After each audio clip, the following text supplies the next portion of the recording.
সারা পৃথিবী উত্তপ্ত, বারবার কিন্তু ধাক্কা লাগে।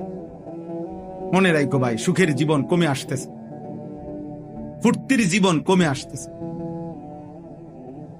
কালকে খবরে দেখলাম দুবাই থেকে প্রাইভেট জেট, মানে প্রাইভেট বিমান দিয়া কেউ ইউরোপ যাইতে হইলে শুধু বিমান ভাড়া প্রায় 1 কোটি টাকার, 1 কোটি টাকার কাছাকাছি। অর্থাৎ মানুষের সুখ, শান্তি, নিরাপত্তা আল্লাহ যদি না দেয়, কারো হাতে নাই, কারো হাতে নাই। দুবাই নাকি কুয়েত, আমিরাত নাকি সৌদি, আরে না রে ভাইয়া, মাত্র কয়টা বুম হলাইছে নির্দিষ্ট মার্কিন সামরিক ঘাঁটিতে ইরান থেকে, এর দূরেই সবার পায়জামা গরম, সবার হুড়াহুড়ি দৌড়াদৌড়ি। অতএব সুখ কমে আসতেছে। দেখবেন সারা পৃথিবী অস্ত্রের ঝনঝনানি। প্রত্যেকটা রাষ্ট্রই তাদের নিজ নিজ শান দিতেছে, নতুন করে ধুইয়া মুচ্ছা সাফাই পরিষ্কার করতেছে। অর্থাৎ সারা বিশ্বব্যাপী আবারও এই হানাহানি, এই যুদ্ধ লাগবেই। এটাই পৃথিবীর পরিবর্তন আসবে। 1924 খ্রিস্টাব্দে মুসলিম খেলাফত, ওসমানী খেলাফত সর্বশেষ পতন হয়েছিল। 2024 পার হইয়া 102 বছর এখন রানে, তার মানে পরিবর্তনের সময় হয়েছে। আল্লাহ তাআলা এই পৃথিবীতে নতুন একটা পৃথিবীর পরিবর্তন হবে, পৃথিবীর পরিবর্তন হবে। এই পরিবর্তনের মুখে এই নাফরমান পাপী, এই অসভ্য, আল্লাহ চেনে না, আখিরাত চেনে না, অথচ মুসলিম শুধু নাম ধরে রাখছে, এরকম অগণিত নাফরমান হারায় যাবে। দেখেন, হারায় যাবে। আর ঈমানবিহীন, আল্লাহবিহীন, আখিরাতবিহীন যদি মৃত্যু হয়, তো চিরস্থায়ী জাহান্নাম ছাড়া আর কিছুই জুটবে না। এজন্য আল্লাহর দিকে ফেরো। রমজানকে সামনে রেখে আমার কথা এটাই, বাকিটুকু রমজান আবারও ঘুরে দাঁড়াও। যাদের যেটুকু নামাজ ছুটে গেছে, নামাজ পড়ো আব্বা, 5 ওয়াক্ত নামাজ পড়ো। নামাজ ছাড়া মুসলমান হয় না, নামাজ ছাড়া মুসলমান পরিচয় টেকে না। নামাজ পড়ো, রোজা রাখো, আল্লাহর ঘরে বারবার আসো, আল্লাহর কালাম পড়ো, আল্লাহর দিকে ফেরো। আমরা মুসলমানের জন্য পৃথিবীর কারো কাছে, কোন সংস্থা, কারো কাছে খোদার কসম আমাদের কোনো নিরাপত্তা নাই। আমাদের নিরাপত্তা, আমাদের স্বস্তি, আমাদের বেঁচে থাকা সবকিছু আমাদের আল্লাহর হাতে। কার হাতে? আল্লাহ। আর সেই আল্লাহরে বৃদ্ধাঙ্গুলি দেখাইলে, সে আল্লাহ থেকে মুখ ফিরাই নিলে, সে আল্লাহকে সেজদা না দিলে আমাদের শান্তি আসবে কোত্থেকে? আমাদের সুখ আসবে কোত্থেকে? আমি শুধু মরে গেলাম এটা তো না, আমাদের 4টা ছেলে মেয়ে আছে, ওরাও তো বাঁচবে আগামী দিন। আপনি শুধু মরে গেলেন, আপনার নাতি নাতনি আছে না, তো ওরা আগামীর পৃথিবীতে যদি নিরাপদে থাকতে না পারে। এই জন্য দয়া করে রমজান মাস বেশি বেশি দোয়া করেন, রমজান মাস আল্লাহর দিকে ফিরেন। শুধুমাত্র দুনিয়া ভোগ করা এটা জানোয়ারের জীবন। আবারও বলছি, শুধুমাত্র দুনিয়া ভোগ করা এটা কাফের বেঈমানের জীবন। ইমানদার মানে যে দুনিয়া ভোগ করে না, যে আখিরাতের প্রস্তুতি গ্রহণ করে। আল্লাহ আমাদেরকে তৌফিক দান করেন। এই 6টি আমল আবারও যত্নবান হবেন। পুরা মাস রোজা, পুরা মাস তারাবি, ইফতার, সাহারি, এতেকাফ এবং শবে কদরের বেজর রাত্রি শেষ দশকে তালাশ, বেশি থেকে বেশি ইবাদত আমলের জন্য চেষ্টা করেন। আল্লাহ সবাইকে কবুল করেন। এই 3টা জিনিস যে একত্র করে, 1 নাম্বার অন্তর, 2 নাম্বার কান, 3 নাম্বার হলো নিজে উপস্থিত অর্থাৎ চোখ। যে ব্যক্তি চোখ, কান এবং দিল একসাথ করে শুনে, মনোযোগ দেয়, আল্লাহ বলছে নিশ্চয়ই তার জন্য আমার কোরআনের মধ্যে উপদেশ রয়েছে। আস্তে আওয়াজ করে, আস্তে, একদম আওয়াজ। তো তার জন্য উপদেশ রয়েছে। তাহলে বোঝা গেল উপদেশ অর্জনের জন্য, হাসিলের জন্য আমার দিল, আমার কান, আমার চোখ একসাথে করতাম। এই জন্য উপদেশ হাসিল হওয়া একটা বিষয়, আর এমনি ওয়াজ শোনা আরেকটা বিষয়। এই কারো অনেকে অনেক ওয়াজ শুনে, এমনিতে শুনে আর কি, যার যেটা ভাল লাগছে তো একটু একটু শুনছে। আরেকটা হলো না, আমার জীবনের জন্য আমি কিছু গ্রহণ করেছি, আমি কিছু অর্জন করতে চাই আল্লাহর কথা থেকে। তাদের শোনা ভিন্ন রকম। তারা ফিকির করে যে আমাকে কি বলছেন, তারা ভাবে আমাকে আল্লাহ কি বলছে। কোরআনুল কারীমের মধ্যে আল্লাহ তাআলা বারবার বলছেন, ফাতাবিরু ইয়া উলিল আবসার, হে আমার চোখওয়ালা বান্দারা তোমরা ভাবো। ফাতাবিরু ইয়া উলিল আলবাব, হে বিবেক বুদ্ধি সম্পন্ন বান্দারা তোমরা ভাবো। এই ভাবতে বলছে আল্লাহ তাআলা, বলছে ভাবো। আল্লাহ কোরআনুল কারীমে বলছে ফানজুরু, তোমরা লক্ষ্য করো, কাইফা কানা আকিবাতুল মুকাদ্দিবিন, যুগে যুগে মিথ্যাবাদীদের পরিণতি কি হয়েছে। ফানজুরু কাইফা কানা আকিবাতুল মুফসিদিন, দুনিয়াতে যারা ফিতনা ফাসাদ বিশৃঙ্খলা অন্যায় জুলুম করেছে তাদের পরিণতি কি হয়েছে তোমরা দেখো। ফানজুরু কাইফা কানা আকিবাতুল মুনদারিন, যুগে যুগে যাদেরকে আল্লাহর ভয় দেখানো হয়েছে অথচ তারা পাত্তা দেয় নাই, তাদের পরিণতি কি হয়েছে তোমরা দেখো। ফানজুরু কাইফা কানা আকিবাতুল লাযিনা মিন ক্বাবলিহিম, তোমাদের পূর্ববর্তীদের পরিণতি কি হয়েছে তোমরা দেখো। এই আল্লাহ তাআলা বলছে দেখো, তুমি বুঝো, তুমি ভাবো, তুমি ভাবো। এজন্য এটা একটা জরুরি বিষয়, প্রত্যেক মানুষের জন্য এটা উচিত। যার বিবেক আছে সে ভাবে আমি কি করছি, আমার কি করা উচিত, আমি আছি কোথায়, যাব কোথায়, আসলাম কোত্থেকে, আমার আসলে দায়িত্বটা কি, আমার আসলে করণীয়টা কি। যেমন মনে করেন একজন পুরুষের মৌলিকভাবে তিনটা পরিচয় আছে। যেমন আমি আনিসুর রহমান, এখন আমার তিনটা মৌলিক পরিচয়। এক, আমি ব্যক্তি, মানে আমি নিজে ব্যক্তি হিসেবে আমি একজন, তো আমার দায়িত্ব হলো খেয়াল করা এই আমি ব্যক্তির উপরে আল্লাহর বিধান কি কি, রসুলের বিধান কি কি, কোনটা আদেশ কোনটা নিষেধ, এইটা আমি আমার জীবনে বাস্তবায়ন করা, এটা আমার দায়িত্ব। 2 নাম্বার হলো আমি একজন অভিভাবক, এটা আমার একটা জিম্মাদার। আমার অধীনে কিছু মানুষ আছে, আমার স্ত্রী, আমার 4 জন ছেলে মেয়ে, আমার একজন গাড়ির ড্রাইভার, আমার একজন খাদেম ছেলে আছে, আমার মাদ্রাসা আছে, সেখানে 34 জন শিক্ষক কর্মচারী আছে, প্রায় 500-র মতো ছাত্র আছে। এরা আমার অধীনে, আমি এদের অভিভাবক। এদের প্রত্যেকের ঈমান আমল, আখিরাত, হালাল হারাম, পাক নাফাক, আল্লাহ রসুলের বিধিবিধান মানে না না মানে এটা খেয়াল করা, এর জন্য যথোপযুক্ত ব্যবস্থা করা, এর জন্য সর্বাত্মক চেষ্টা করা, তাদেরকে আল্লাহর উপরে ইবাদতের উপরে রাখার জন্য এটা আমার দায়িত্ব। এর জন্য আমাকে আল্লাহর কাছে জবাবদিহি করতে হবে। 3 নাম্বার হলো আমি একজন উপার্জনকারী, অর্থাৎ পুরুষ মাত্রই উপার্জন করে, কামাই রোজগারি করে, জীবন চলতে গিয়ে উপার্জন করে, চাকরি হোক, ব্যবসা হোক, দেশে থাইকা হোক, বিদেশ থাইকা হোক, কৃষি হোক, ক্ষেত খামার হোক, যেমনি হোক, পুরুষ মানুষ রোজগার করে। তাহলে আমি একজন উপার্জনকারী। এক্ষেত্রে আমার দায়িত্ব 2টা জিনিস লক্ষ্য রাখা।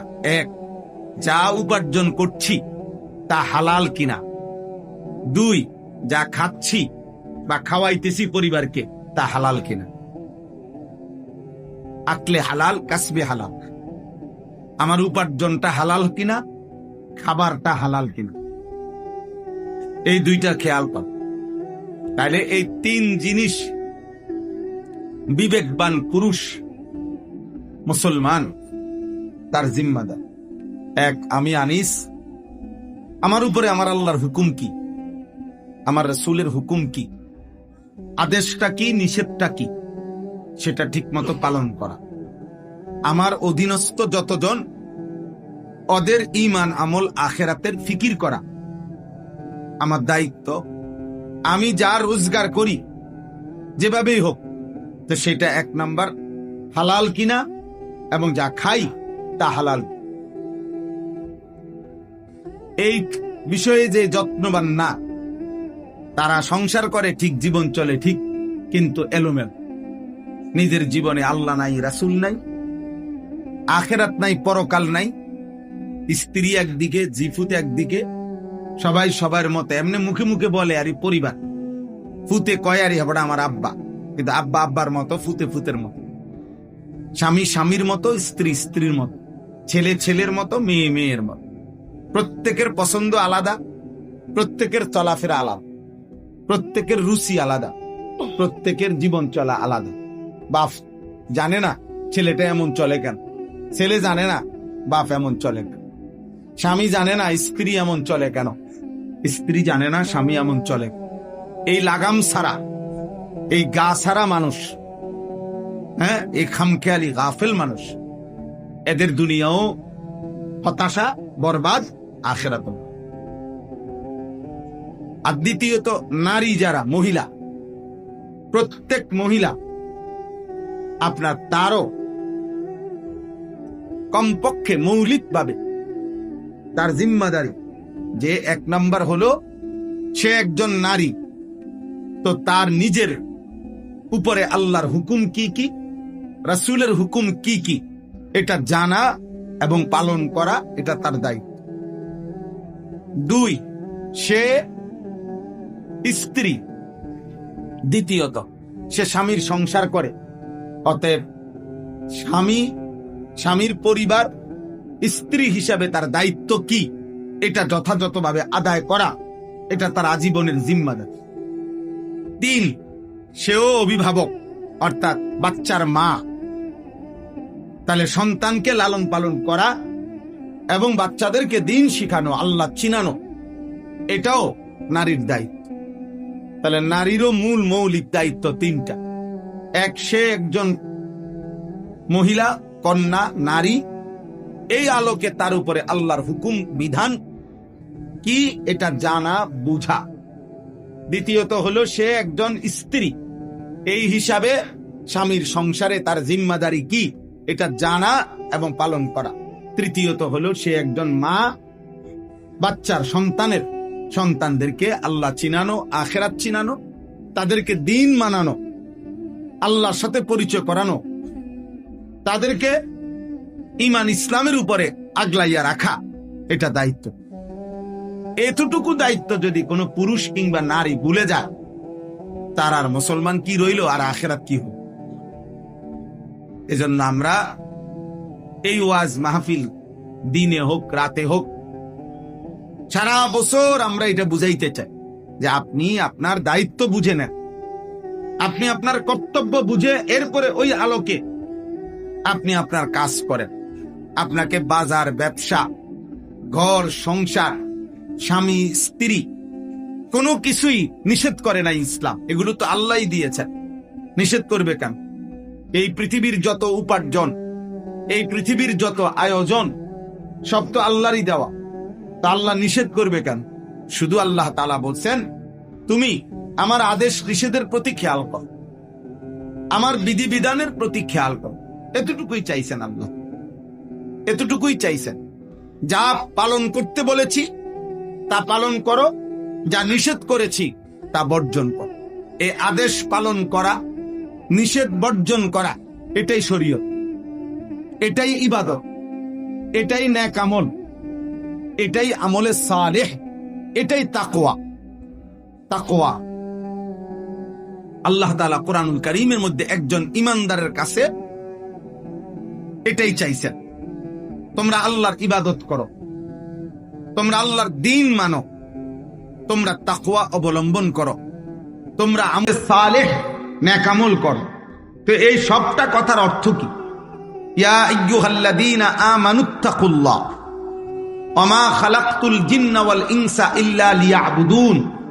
আমার ইবাদত, তাকওয়া, নেক আমল, ফামান কানা ইয়ারজু লিকা রাব্বিহি ফালিয়ামাল আমালান সালিহা। যে জান্নাত চায়, আল্লাহর সাক্ষাৎ চায়, আল্লাহ বলেন সে যেন নেক আমল করে।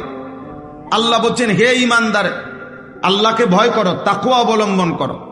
আল্লাহ তাআলা বলছে আমি সৃষ্টি করেছি ইবাদতের জন্য। ইবাদত কি, তাকওয়া কি, নেক আমল কি? এই দুই কথা। যা আদেশ তা পালন করা, যা নিষেধ তা বর্জন করা। তারকুল মুনকারাত ফি'লুল খায়রাত। এটাই তাকওয়া, এটাই ইসলাম। এরই নাম মুসলমান, এরই নাম ঈমানদার।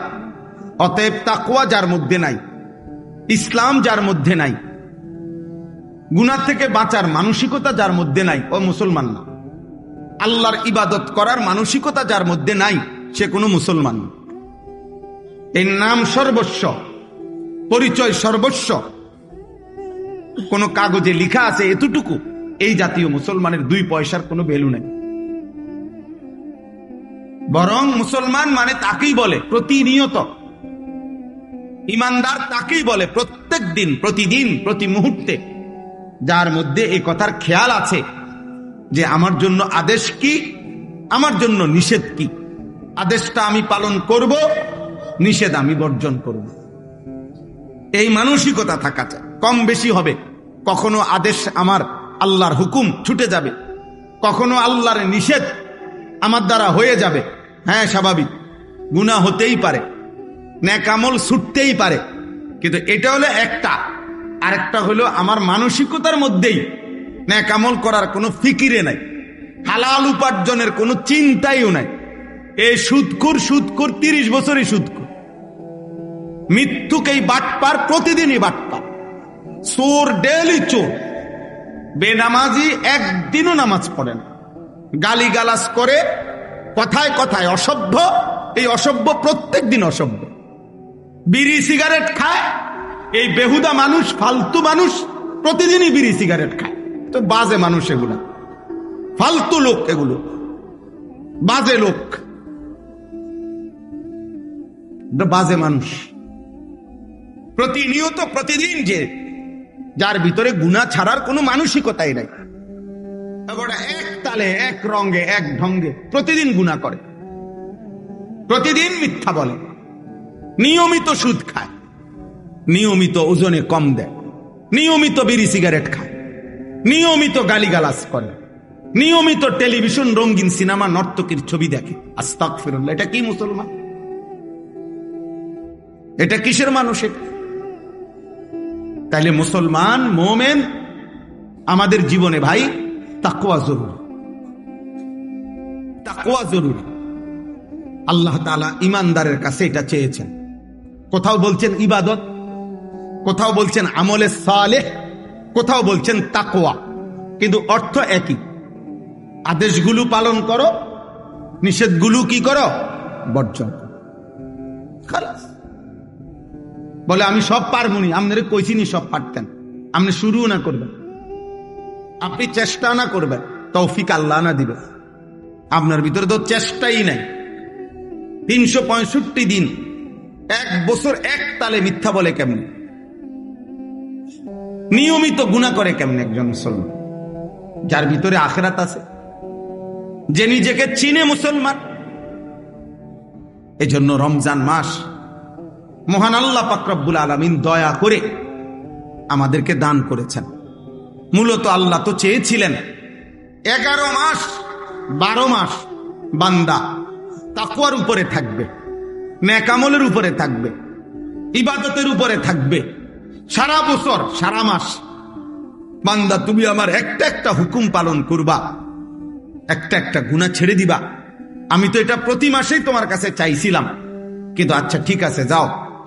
শয়তানের খপ্পরে পড়ে, নফসের ধোকায়, মনের হারাম চাহিদায় পড়ে, অসৎ পরিবেশ, অসৎ সংঘের কারণে পড়ে হতে পারে তুমি 11 মাস আমি আল্লাহর কথায় কোনো গুরুত্ব দিতে পারো নাই, ঠিক মতো ইবাদত গুলো করো নাই, ঠিক মতো গুনাহ বর্জন করো নাই, তো ঠিক আছে বান্দা, সব বাদ দাও। আমি আল্লাহ একের সব বাদ দিলাম। আমি শুধু প্রতি বছর আমি আল্লাহ তাআলা তোমাকে এই একটা মাস দিলাম, রমজান মাস, যাও সব বাদ দিয়া তুমি গুনাহ আইয়ামাম মাদুদাত, একেবারে গুনাহ হিসাব করা এই একটি মাস শুধু গুনাহ বর্জন করো, একটি মাস শুধু আমি আল্লাহর হুকুম পালন করো। তো 11 মাসে বা 12 মাসে আমি তোমাকে যে তাকওয়া দিতাম, মুত্তাকি বানাইতাম, এটা আমি কমাই আনলাম। 1 মাসেই আমি আল্লাহ গুনাহ ছেড়ে দিলে, নেক আমল করলে আমি তোমাকে মুত্তাকি বানিয়ে দেব। 1 মাসে যাও, ঠিক আছে, তবুও নেও, তবুও ভালো হও, তবুও নিজেকে সাজাও, আল্লাহকে ছেড়ো না, আল্লাহকে ছাইরো না, আল্লাহকে ছাইরো না। এই মুহূর্তে পৃথিবীতে এবং বেঈমানরা সম্মিলিতভাবে মুসলমানদের বিরুদ্ধে সারা বিশ্বময় যে যুদ্ধের ঘনঘটা চলতেছে, মূলত আক্রমণ করছে, মূলত এই টার্গেট মুসলমান, টার্গেট ইসলাম নিশ্চিহ্ন করা, মুসলমানদেরকে নিশ্চিহ্ন করা। এই জন্য এটা সত্য কথা, এটাই। এই আমরা কয়দিন আগে বলছিলাম, বারবার শুনতাম, আজকে পৃথিবীতে সবচেয়ে আরব বিশ্বের মধ্যে বিলাসী যেই জায়গা, যেখানে সারা পৃথিবীর হাজার হাজার কোটি কোটি টাকার মালিক ধনকুবেররা, যে দুবাই আমিরাত, যেখানে ঘুরতো পর্যটক, আজকে সব এই, তাও কোনো পুরা দেশের উপরে আক্রমণ হয় নাই, নির্দিষ্ট 2-4টা বাকারে হামলা হয়েছে, এই মার ভয়েই সব বাগতেছে। তাইলে মূলত দোস্ত, সুখ, শান্তি, নিরাপত্তা, অসংখ্য মানুষ মনে করে আমার বাপ বিদেশ, ভাই বিদেশ, আমার পরিবারে টাকা পয়সা আছে। ঠিক কখন, কোন দিন, 1 ঘন্টার সিদ্ধান্তে, মালিকের ইচ্ছায় সব যে এলোমেলো হয়ে যাবে, তছনছ হয়ে যাবে। রাজপ্রাসাদের ব্যক্তিটা যে ভিক্ষার থালা হাতে নিবে, তার তো কোনো নিশ্চয়তা নেই, তার তো কোনো নিশ্চয়তা নেই। কিন্তু আমরা এটা বুঝতে চাই না। আমাদের ছেলে পেলেরা এমন মাতাল, 24 ঘন্টা এরা এদের মাতলামিতেই আছে, এরা এদের মোবাইল, এদের চুল, চেহারা, এদের বেনামাজি জিন্দিগি, অসভ্য জিন্দিগি, এরা এদের অসভ্যতা নিয়েই আছে। অভিভাবক সব আপনার, আমি কোম্পানিগঞ্জ বাজারে গেছি, আমি একজন ব্যবসায়ীর সাথে একটু দেখা করছি, শুধু পরে শুধু এতটুকু বলে আসছি, ভাই আমি তারাবির পরে আমো আপনার কাছে। অর্থাৎ এই পরিমাণ মহিলা যে আরো 3-4 জন মিললে আমারে রাস্তা করে দিছে, কোন রকম আমি বাজারের ভিতরে দিয়ে বাইরে শুধু হাইটে আসছি, সব মুসলমান। আহা, সবাই ছুটছে বাজারে, কিসের অভাব? কোনো অভাব নাই।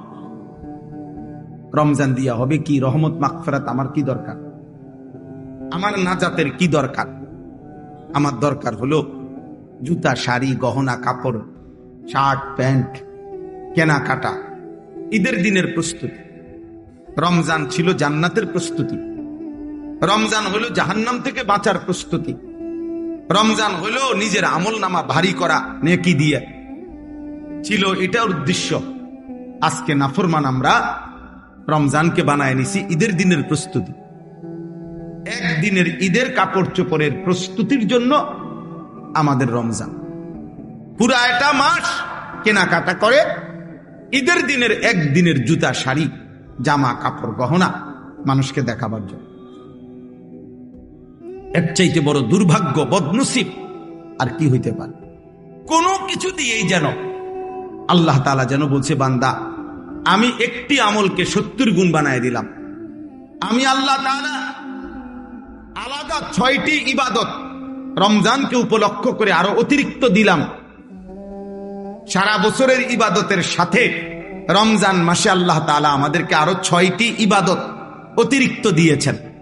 1 নাম্বার, পুরা 1 মাস রোজা, 2 নাম্বার পুরা 1 মাস তারাবি, 3 নাম্বার পুরা 1 মাস ইফতার, 4 নাম্বার পুরা 1 মাস সাহারি মানে শেষ রাত্রের খাবার, 5 নাম্বার রমজান মাসের শেষ দশকের এতেকাফ, মসজিদের এতেকাফ, 6 নাম্বার রমজান মাসের শেষ দশকের বেজর রাত্রিগুলোতে শবে কদর।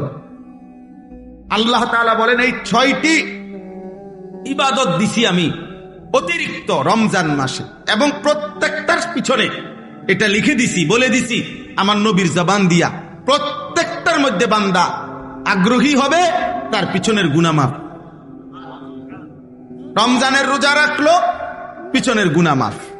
রাত্রিবেলা তারাবি পড়লো, পিছনের গুনাহ মাফ। শবে কদর তালাশ করলো, পিছনের গুনাহ মাফ। এইভাবে গুনাহ মাফ করলো। তা আল্লাহ তাআলা বলেন বান্দা, একে তো আমি আল্লাহ ভাগ করে দিলাম 1 দশক রহমত, মধ্য দশক, শেষ দশক নাজাত, জাহান্নাম থেকে মুক্তি, এক একটা আমলকে 70 গুণ বেশি বাড়ায় দিলাম। এরপরে আমি আল্লাহ তাআলা প্রত্যেকটা অতিরিক্ত আমলের বিনিময়ে পিছনের গুনাহ মাফ করে দিলাম। এত কিছু দিয়েও নাফরমানের মন গলাইতে পারে না, বরং তার কথা হলো যত কিছুই বলেন আল্লাহ আমি এর সাথে নাই। আমার এক কথা, আমি সারা বছর আমি মোবাইলে আসক্ত, আমি নারীতে আসক্ত, আমি ছবিতে আসক্ত, আমি বাজার মার্কেট শপিং এ আসক্ত। আমার জীবন আমার মতো, আপনার কথা মতো না, আপনার কথা মতো।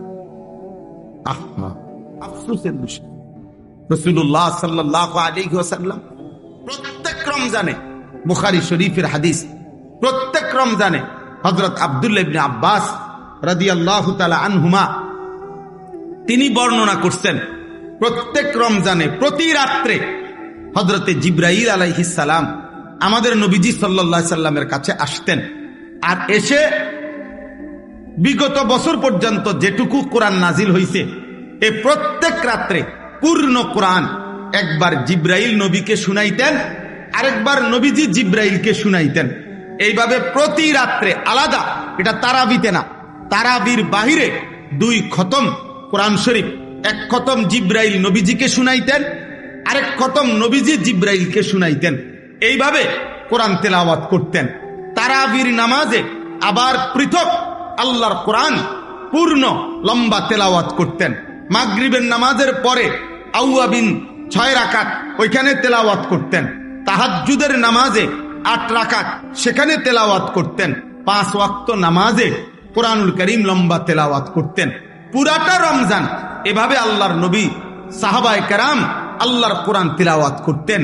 আর আমরা 27টা রাত্র মিলাইয়া মাত্র 1 পারা করে কোরআন শরীফ ইমাম সাহেবের পিছনে দাঁড়াইয়া পড়বে না, উনি শুধু দাঁড়াইয়া হাফেজ সাহেব খতমে কোরআন পড়বে, উনি শুধু পিছনে দাঁড়াইয়া তারাবির নামাজে শুনবে, শুধু 1 পারা ডেলি।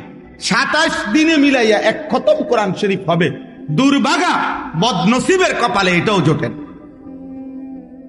এইটুকু পড়ার মতো শুনবার শুনবে, এই ধৈর্যটুকুও লক্ষ লক্ষ মুসল্লির নাই।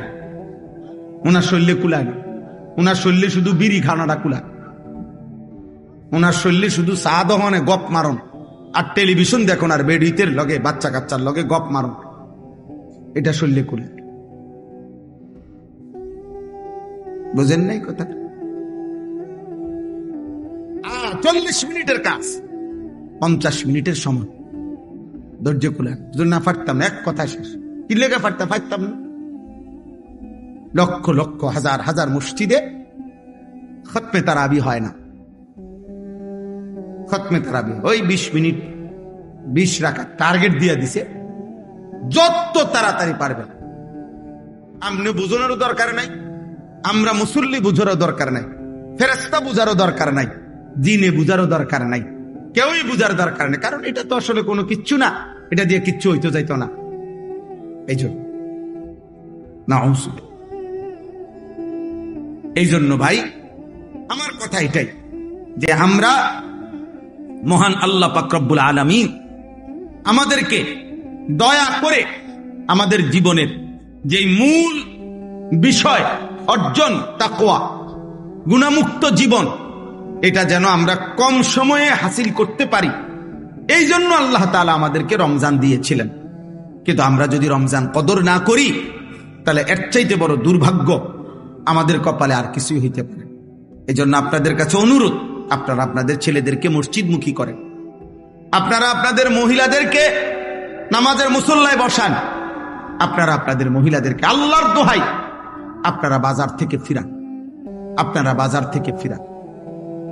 খোদার কসম, নবীজি বলছে যে পুরুষ জীবিত থাকতে তার অধীনস্থ মহিলা, পুরুষ জীবিত অথচ তার অধীনস্থ মহিলা, স্ত্রী, কন্যা বেহায়া বেপর্দা চলাফেরা করে, আল্লাহর কসম নবীজি ওই পুরুষকে বলছে দাইয়ুস, ওই পুরুষের জন্য জান্নাত হারাম।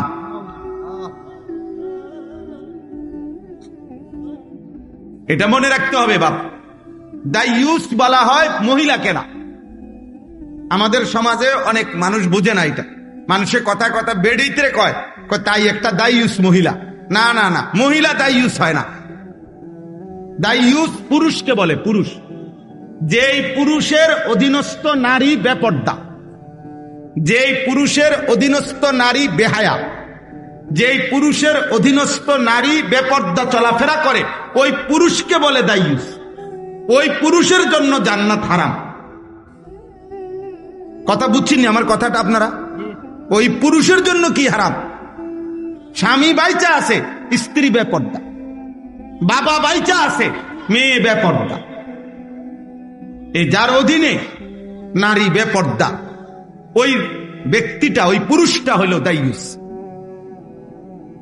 তার জন্য জান্নাত হারাম। তো মহিলার জন্য তার আগেই নাই। রাসূলুল্লাহ সাল্লাল্লাহু আলাইহি সাল্লাম বলছেন 500 বছরের রাস্তা, 500 বছরের দূরে থাকতেই, জান্নাত থেকে 500 বছরের দূরত্বে থাকতেই কোন ব্যক্তির নাকে জান্নাতের ঘ্রাণ লাগবে। তো কিন্তু আল্লাহর নবী ওয়াদা দিছে, বেহায়া নারী, বেপর্দা নারী 500 বছরের দূরত্বে থাকলেও জান্নাতের এই বেহায়া নারী ঘ্রাণও পাবে না, ঘ্রাণও পাবে। লাম ইয়াজিদনা রিহাল জান্নাহ,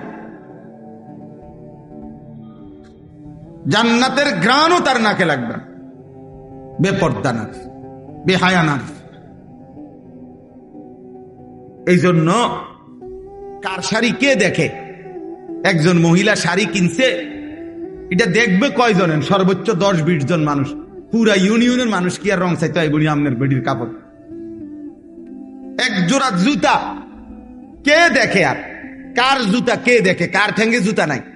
জুতা তো প্রত্যেকের পরনেই আছে। তাহলে বুঝি পুরা গ্রাম চুক্তি মানুষ আইবা আপনার জুতা এক জোড়া চাইতে, এটা নইলে 10-20 জন মানুষ দেখবে। এটুকুর জন্য আস্তাগফিরুল্লাহ, এত বড় রমজান, এত বড় রহমত মাগফিরাত নাজাতের মাস, এভাবে জবাই করে দেওয়া, এভাবে বিসর্জন দেওয়া, এভাবে কোরবান করে দেওয়া, এটা উচিত না। এটা উচিত না, কোনোভাবেই উচিত না, কোনোভাবেই উচিত। এজন্য স্ত্রীকে ফিরান, হাতে ধরে ফিরান, জোর করে ফিরান, যদি আপনি নিজে জাহান্নাম থেকে বাঁচতে চান। আর যদি মস্কারি করেন, হাসি দিয়ে উড়াইয়া দিলেন, অথবা বললেন হুজুর বলেন তো, বুঝি তো, পারি তো না, এই সমস্ত মস্কারি করলে ঠিক আছে আব্বা, দুনিয়া তো চলবে, কিন্তু আখেরাত চলবে না, আখেরাত চলবে না। রমজান আল্লাহ তাআলা যে জিনিসের নিয়ামত যেমন বেশি, গাফলতির শাস্তিও বেশি। যেমন মক্কা শরীফ, আল্লাহর ঘর কাবা, হারামের সীমানা যেটা, হুদুদে হারাম, আল্লাহর ঘরের যে সীমানা, মসজিদে হারামের যে সীমানা, ওইখানে নেকি যেমন অনেক, ওইখানের অপরাধ পাপের শাস্তিও অনেক, শাস্তিও অনেক। ঠিক রমজান মাসের নেকি যেমন অনেক, ওই সময় আল্লাহর গোসাও অনেক। এই জন্য হাদিসের মধ্যে আছে, আল্লাহর নবী সাল্লাল্লাহু আলাইহি সাল্লাম বলছেন, আপনারা বহু শুনছেন ওয়াজে এটা, যে রমজানের শেষ দিন হযরত জিবরাইল আলাইহিস সালাম নবীজির কাছে এসে, নবীজি তখন মিম্বরের মধ্যে উঠতেছিলেন, এই মিম্বরের মধ্যে উঠা অবস্থায় আল্লাহর নবী সাল্লাল্লাহু আলাইহি সাল্লামের কাছে জিবরাইল আসছে, আর আয়েশা শুনাইছে, ইয়া রাসূলুল্লাহ, যে ব্যক্তি রমজান পেল, মান আদরাকা রমাদান, যে ব্যক্তি রমজান পর্যন্ত হায়াত পাইছিল কিন্তু এত বড় রমজানে নিজের গুনাহ মাফ করাইতে পারে নাই, আল্লাহর সন্তুষ্টি অর্জন করতে পারে নাই। আল্লাহর নবী সাল্লাল্লাহু আলাইহি সাল্লামের কাছে জিবরাইল বলছে, ইয়া রাসূলুল্লাহ, ওই নাফরমানের উপরে আল্লাহর লানত, আমরা ফেরেশতাদের লানত। নবীজি বলছে আমিন, মানে আমি মুহাম্মদেরও লানত। যা তোর উপরে আল্লাহর লানত পড়ুক, তোর উপরে ফেরেশতার লানত পড়ুক, তোর উপরে আমি নবী মুহাম্মদের লানত পড়ুক, লানত পড়ুক। তুই একটা রমজান তবুও টেলিভিশন ছাড়তে পারলাম না, একটা রমজান তবুও মোবাইল ছাড়তে পারল না, একটা রমজান তবুও বিড়িখানা ছাড়তে পারল না, একটা রমজান তবুও সুদ খাওয়া ছাড়তে পারল না, একটা রমজান তবুও কাস্টমারকে ঠকানো, এই বাটপারি 2 নম্বরই ছাড়তে পারল না, একটা রমজান তবুও কি চুরি চামারি ছাড়তে পারল না, একটা রমজান তুমি মহিলা বেহায়া নারী একটা রমজান মাসে পর্যন্ত বেপর্দা বাজারে ঘুরে ছাড়তে পারল না। নাফরমান এত বড় অসভ্য মহিলা হয়, মুসলমান নারী এতটা বেয়াদব কেমনে হয়? এতটা অসভ্য কেমনে হয় বলে? এজন্য আল্লাহ রাসূল বলছে, জিবরাইল আইসা বলে গেছে, ইয়া রাসূলুল্লাহ, লানত, তার উপরে লানত। তো যার উপরে আল্লাহর লানত, তারে রমজানে নেকি দিবে কে? যার উপরে নবীর লানত, যার উপরে ফেরেশতাদের লানত, তাকে নেকি দিবে কে? বলে রাসূলুল্লাহ সাল্লাল্লাহু আলাইহি ওয়াসাল্লাম বলেছেন, মান লাম ইয়াদা কাওলা যুর ওয়াল আমালা বিহি ফালাইসা লিল্লাহি হাজাতুন আন ইয়াদা তাআমাহু ওয়া শারাবাহু। নবীজি বলেন, রমজান মাস যে ব্যক্তি রোজা রেখে মিথ্যা কথা, মিথ্যা আচরণ, গুনার আচরণ ছাড়তে পারে নাই, আল্লাহ রাসূল বলছে ওই নাফরমান তোর বেটা খাদ্য এবং পানি থেকে বিরত থাকার কোন প্রয়োজন আল্লাহর কাছে নাই, যা তোর রোজা তোর মুখে ছুঁতে পারে, তোর রোজা তোর মুখে ছুঁড়ে মারছে। নবীজি বলছে, যা বেটা, তুই ভাত খাইলেই কি না খাইলেই কি, তুমি পানি পান করিলেই কি না করলেই কি। আল্লাহ রাসূল সাল্লাল্লাহু আলাইহি সাল্লাম বলছে, আল্লাহ নবী সাল্লাল্লাহু আলাইহি সাল্লাম বলছে, আসসিয়ামু জুন্নাতুন, হে আমার উম্মত, রোজা হচ্ছে ঢাল, গুনাহ থেকে বাঁচার ঢাল স্বরূপ। তলোয়ারের সাথে যেরকম ঢাল থাকে, ফালা ইয়ারফুস ওয়ালা ইয়াসখাব, অতএব রোজা রেখে কেউ একটা অশ্লীল কাজ, গুনার কাজ করো না, কাউকে গালি দিও না, মন্দ বলো না। ওয়া ইনিমরুন কাতালাহু আও শাতামাহু ফালিয়াকুল ইন্নী ইমরুন সাইম মাররাতাইন। নবীজি বলছে, হে ঈমানদার, রোজা অবস্থায় কেউ যদি তোমাকে গালি দেয়, কেউ যদি তোমাকে ঝগড়া করতে আসে, এমনকি লড়াই করতে আসে, যে কোন রকমের, তুমি তাকে এক কথা 2 বার বলে দিও যে আমি রোজাদার, আমি রোজাদার ভাই, আমি তোমার সাথে ঝগড়াও করব না, আমি তোমার সাথে লড়াইও করব না, আমি তোমার গালির উত্তরও দেব না, তুমি যা মন চায় তাই বলো, আমি রোজাদার, আমি রোজাদার। কোরআনুল কারীমের মধ্যে আছে, হযরত জাকারিয়া আলাইহিস সালামকে আল্লাহ তাআলা রোজা রাখতে বলছেন, হযরত মরিয়ম আলাইহিস সালামকে আল্লাহ তাআলা রোজা রাখতে বলেছেন। কোন ব্যক্তির আল্লাহর পাকের অনুগত বান্দা হওয়া, নিজে আল্লাহর হুকুমে চলে, এটার প্রমাণ হিসাবে একটা চিহ্ন আল্লাহ তাআলা আদেশ করছেন, আপনি রোজা রাখেন। রোজাদার আল্লাহর প্রিয় বান্দা। রোজাদারের জন্য আল্লাহ তাআলা জান্নাতে আলাদা দরজা রাখছেন, ইউকালু লাহুর রায়্যান ইয়াদখুলুহুস সাইমুন। রোজাদারগণ শুধু ওই জান্নাতে ওই দরজা দিয়ে ঢুকবে। রোজাদার ঢুকা হলে অন্য কোনো বান্দা, অন্য কোনো ব্যক্তি ওই দরজা দিয়ে ঢুকতে পারবে না। রোজাদার। আর রোজা আল্লাহ তাআলার সিফাত, রোজা আল্লাহর সিফাত, অর্থাৎ খানা না খাওয়া, পানি পান না করা, স্ত্রীর সাথে মিলিত না হওয়া, এটা আল্লাহর সিফাত, আল্লাহর বৈশিষ্ট্য। আল্লাহ খায় না, আল্লাহ পান করে না, আল্লাহ স্ত্রী গ্রহণ করে না। আল্লাহ তাআলা বলে, বান্দা যখন কিছুক্ষণের জন্য আমার রঙে রঙিন হয়, তো বান্দার এই আমলের বিনিময় আমি আল্লাহ নিজ হাতে দিই। আস-সাওমু লি ওয়া আনা আজজি বিহি, আমি বিনিময় দিয়ে থাকি। আর কোন হাদিসে আছে, কোন রেওয়ায়াতে আছে ওয়া আনা উজজা বিহি, অর্থ হইল রোজাদারের বিনিময় আমি আল্লাহ নিজেই। আমি তোর যা বান্দা, যা লাগে নিস। কত বড় ফজিলত, কত বড় সুযোগ ছিল, কত বড়। আল্লাহ তাআলা নবী সাল্লাল্লাহু আলাইহি সাল্লামের মাধ্যমে শুনাইছেন এটা। রোজাদারের এত মর্যাদা বলছেন, এত মর্যাদা বলছেন। সেই রমজান মাসেও যদি কেউ 5 ওয়াক্ত নামাজ না পড়ে, আপনি তার কপালটা কেমন কপাল!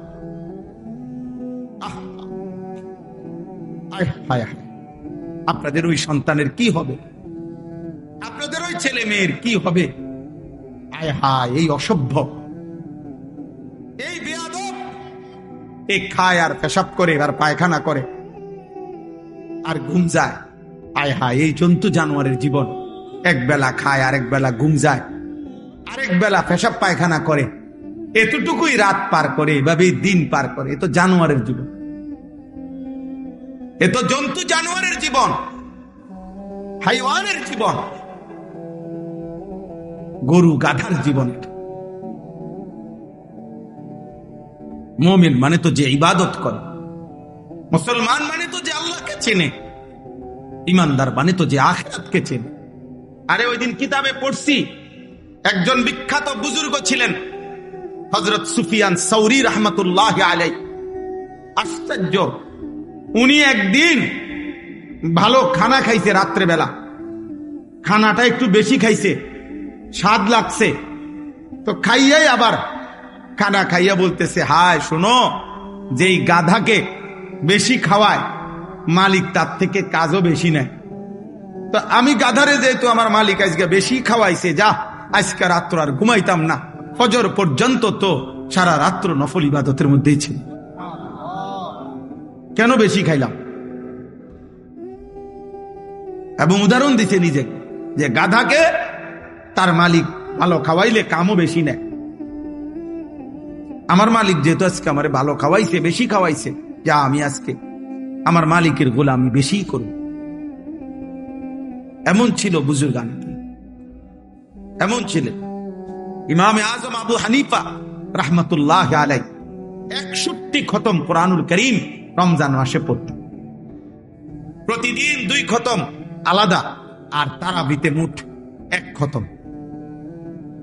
ইমাম মালিক রাহমাতুল্লাহ আলাইহি রমজান মাস আসলে পৃথিবীর সব কাজ বন্ধ করে দিতেন। রমজান মাস আসলে শুধু কোরআনুল কারীম, জিকির, তেলাওয়াত, ইবাদতে লেগে থাকতেন। রমজান মানে মুমিনের জন্য। মনে রাখবেন, যার মৃত্যু হবে, যার কবর আছে, যার আখিরাত আছে, যার ফুলসিরাত আছে, যার আমল নামা আছে, যার ভিতরে আছে যে আমাকে আল্লাহর সামনে হিসাব দিতে হবে, তার জন্য রমজান ভিন্ন কিছু, আলাদা কিছু, অনেক কিছু। আর যেই নাফরমান শুধু খায়, ঘুম যায় আর পেশাব করে আর দুনিয়া ভোগ করে, তার জন্য রমজান কিছুই না। দুনিয়া ধোকা। এই সৌন্দর্যময় চেহারা নারী, 30 বছরের ব্যবধানে উনি বুড়ি, আর কেউ ফিররা এদিকে ফিরা সেফও হালায় না। আজ যেই যুবতী, যেই বেহায়া নারী, বেপর্দা মহিলা বাজারে বাজারে ঘুরতো, যৌবন, আরে সেটা তার সম্পদ না, তারটা হইলে তো, নিজের হইলে তো সে কখনোই বুড়া হইতো না। আল্লাহ তাআলা বলছে, আমি যখন যৌবন শেষ করে দিলাম, তো এখন আর কোন পুরুষ তার দিকে ফিররা থুতুও বালায় না। দুনিয়া এক অবস্থায় থাকে না, এক হালাতে থাকে না বাপ। এজন্য ছেলেদেরকেও বলি, বাপ, জিন্দেগি সুন্দর করো। তোমার এই হাসি থাকবে না, তোমার এই সুস্থ সুন্দর সুঠাম দেহ থাকবে না। আন্তরিকতা নিয়ে শুনলে, নিজের ভিতরে নেক মানসিকতা যদি থাকে, গ্রহণ করার মানসিকতা, তাহলে অল্প কথা তো ফায়দা হয়। আর গ্রহণ করার মানসিকতা না থাকলেও 50 বছর শুনলেও গুনার অভ্যাস ছুটে না। দেখেন না 70 বছরের বুড়া মানুষ চা দোকানে টেলিভিশন দেখে। তাহলে এত বড় বুড়ো মানুষ, মুরব্বী, উনি এখনো যদি বিড়ি খায়, সিগারেট খায়, এখনো যদি চা দোকানে টেলিভিশন দেখে, তো ওনার এই মন্দ অভ্যাস, বদ অভ্যাস কত বছর পরে ছুটবে? উনি আরো কয়শো বছর বাঁচলে গিয়া বুঝবে এটা গুনাহ। আর ওনার আর মেয়াদ আছে কি? এই জন্য বললাম, আপনি খবর নিলে দেখবেন 30 বছর মসজিদে আসা যাওয়া করে ঠিকই, কিন্তু যথাযথ আন্তরিকতা, দিলের মধ্যে আখেরাতের কোনো মানসিকতাই নাই, নিজেকে বদলানোর অনুভূতিই নাই, ফিকিরে নাই। সোজা কথা, পরকাল বলতে কিছু, এখন যা আছি তাই। এখন সুখে থাকলে সুখী দুনিয়া, এখন দুঃখে থাকলে দুঃখী। জিফুত যদি ঠিকমতো খানা খাদ্য খাওয়ায় খুশি, ঠিকমতো খানা খাদ্য নাই দুঃখী। মানে দুনিয়া পেলে খুশি, দুনিয়া না পেলে দুঃখী। লাভ লোকসান, আয় ব্যয়, হিসাব কিতাব, সুখ আনন্দ, দুঃখ বেদনা, হাসি কান্না, আবেগ অনুভূতি, সবটাই শুধুই দুনিয়াকে কেন্দ্র। এখানে কি পেলাম? এখন কি পেলাম? এখন কি পেলাম? ইনহিয়া ইল্লা হায়াতুনা দুনিয়া নামুতু ওয়া নাহইয়া। আল্লাহ তাআলা বলেন, নাফরমান আর পাপীদের জীবন কেমন হয়? কোরআনে আল্লাহ বলছেন, তাদের অবস্থা হয় এমন যে তারা বলে জীবন কেবলই দুনিয়ারটা, আর কোথাও জীবন নেই, আর কিছু নেই। নামুতু ওয়া নাহইয়া, এখানেই মরব, এখানেই বাঁচব। ওমা নাহনু বিমাবউসিন। আল্লাহ বলেন, নাফরমানদের দিলের মধ্যে এই বিশ্বাস যে আমাদেরকে পুনরায় কোথাও উঠানো হবে না। আল্লাহ যে বলছেন হাসরের ময়দানে তোমাদেরকে উঠানো হবে, সুম্মা ইন্নাকুম ইয়াউমাল কিয়ামাতি তুবআসুন। আল্লাহ তাআলা বলেন, তোমাদের প্রত্যেককে কিয়ামতের দিন হাসরের মাঠে তোলা হবে। আল্লাহ বলেন, বেঈমানের দিলে এটা থাকে না। তার কথা হলো প্রাপ্তি অপ্রাপ্তি, লাভ লোকসান, ভালো মন্দ, হাসি আনন্দ, দুনিয়া। ছেলে বিদেশ থেকে টাকা পাঠাইতেছে, খুশি। ছেলে বিদেশ থেকে টাকা টুকা ঠিক মতো দেয় না, বা কামাই রোজগারি কম, জিজ্ঞাসা করবেন কেমন আছেন, কি এর বালা? আমরা আর বালা কি এর? হ্যাঁ, কি সমস্যা কি তা চাচা? ফোলাগারে কত ঋণ ফিন কইরা, সুদে টাকা নিয়া, কিস্তিতে টাকা লইয়া বিদেশ পাঠাইছি, তেয়ন টাকা পয়সা পাঠায় না, আর বালা কি? তাহলে উনি দুঃখী কেন? টাকা নাই। আবার টাকা পাঠাইতেছে, মাশাআল্লাহ, পান খাওয়ার স্টাইলই আলাদা, চা খানার ঢংই আলাদা, কথাবার্তার স্টাইলই ভিন্ন। কেমন আছেন? আসি আল্লাহর রহমতে, আপনাকে দোয়ায়, 10 জনের দোয়ায় আল্লাহ ভালোই রাখছে। কেমনে ভালো? এতে আল্লাহর রহমতে টাকা পাঠায়, আমরা, তার মা, আমি, আমরা মিল্লা খাইয়া পইরা ভালো আছি। তাহলে ভালো থাকে দুনিয়া, ভালো থাকলে ভালো নাই দুনিয়া, ভালো না থাকলে তো আখিরাত, কবর, মৃত্যু পরবর্তী জিন্দিগি, সের জন্য কি ব্যাপার? তার জন্য কোনো আলোচনা লাগবে না, এর জন্য কোনো কথা নাই। তাইলে কারো মধ্যে এই আলোচনা নেই। স্বামী স্ত্রী পরস্পরের আলোচনা, এই ঘর সংসার, বাজার, খাট, ফার্নিচার, পালং, সোফা, হ্যাঁ, আসবাবপত্র, গহনা, অলংকার, এই নিয়েই পেরেশান, এই নিয়ে জিন্দিগি এর মধ্যেই আবদ্ধ। তো আখিরাত তাহলে কার জন্য? পরকাল কার জন্য? আমরা মুসলমান, আমরাই যদি পরকাল না চিনি, না বুঝি, আমাদের উচ্চারণে, আমাদের অনুভূতিতে, আমাদের আচরণে আমাদের কথাবার্তা উঠা বসার মধ্যেই যদি পরকালের কোনো নমুনা দেখা না যায়, তো হিন্দু বৌদ্ধদের মধ্যেই দেখা যাবে। কথা উত্তর দেন। কবর, হাসর, আখেরাতের চিহ্ন ভেসে ওঠার কথা চালচলনে মুসলমানদের মধ্যে না কাফেরদের মধ্যে? মুসলমানদের মধ্যে। কথা তো ছিলই। আল্লাহর প্রিয় বান্দারা, অসংখ্য আল্লাহর নেক বান্দাদের জীবনে আছে রাত্রিতে ঘুমাইতেন না। জিজ্ঞেস করতে, কেন ঘুমান? বলছে জাহান্নামের ভয় ঘুমাতে দেয় না, কবরের ভয় ঘুমাইতে দেয় না। হযরত আবু বকর সিদ্দিক রাদিয়াল্লাহু তাআলা আনহুর মতো সাহাবী আফসোস করে বলতেন, হায়, আমি যদি একটা গাছের পাতা হতাম, আমাকে যদি একটা চতুষ্পদ জন্তু, গরু কিংবা ছাগল, সেই পাতাটা যদি খেয়ে ফেলত, অর্থাৎ আমি যদি মানুষ না হতাম। অথচ কি পরিমাণ আমলের অধিকারী ছিল। হযরত ওমর রাদিয়াল্লাহু তাআলা আনহুর চেহারা, কপালের দুই পাশ থেকে লম্বা অঝরে কান্নার কারণে দাগ পড়ে গেছিল। হযরত ওমর রাদিয়াল্লাহু তাআলা আনহুর ইন্তেকালের মুহূর্তে হযরত আব্দুল্লাহ ইবনে আব্বাস সাহাবী, তিনি বলছিলেন, আপনাকে আল্লাহ তাআলা অনেক মর্যাদা দিয়েছেন, আপনি 10.5 বছর মুসলমানদের খলিফা ছিলেন, আপনার মাধ্যমে আল্লাহ তাআলা দিক দিগন্ত মুসলমানদের বিজয় দান করছেন। কত রাজ্য, কত এলাকা আপনার এই 10 বছরে বিজয় হয়েছে। আপনার অনেক সম্মান, অনেক মর্যাদা, অনেক গুণ, অনেক বৈশিষ্ট্য। হযরত ওমর রাদিয়াল্লাহু তাআলা আনহু কিতাবের মধ্যে আছে, উনি চোখের পানি ফেলে বললেন আব্দুল্লাহ ইবনে আব্বাসকে, শোনো, আমি আল্লাহ তাআলার কাছে এতটুকু আশা করি শুধু যে আল্লাহ, আমার জীবনের যা নেকি আর আমার জীবনের যা গুনাহ, কমপক্ষে আমার নেকিগুলো যেন আমার গুনার মোকাবেলায় বরাবর হয়। অর্থাৎ এতটুকু নেকি যেন কমপক্ষে হয় যে গুনাহগুলোকে মোচন করে দেয়, নেকিগুলো দিয়ে গুনাহগুলো যেন মিটে বরাবর হয়। এর দূরে যদি হয় তো আমি আল্লাহর কাছে সন্তুষ্ট নিজেকে মনে করি, আমার এর দূরে সারব। অর্থাৎ নিজের এই বিপুল পরিমাণ নেক আমলকে কিছুই মনে করেন, সামান্য। তা আমাদের পুঁজি কোথায়? আমাদের এই শুক্রবারের শুধু সপ্তাহে একদিনের জুমার নামাজ, এটাই আমাদেরকে জান্নাত এনে দিবে, ঠিক না?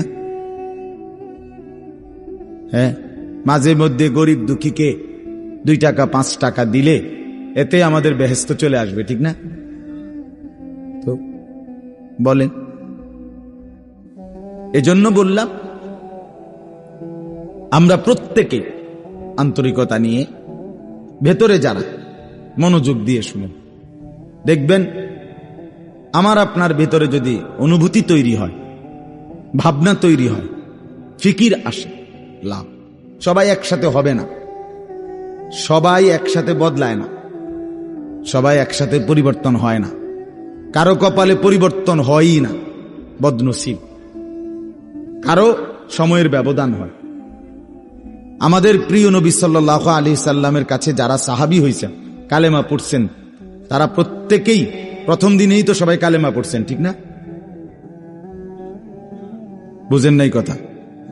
যতজন সাহাবী হয়েছে নবীজির, সবাই একদিনেই কালেমা পড়ে ফেলছে নাকি?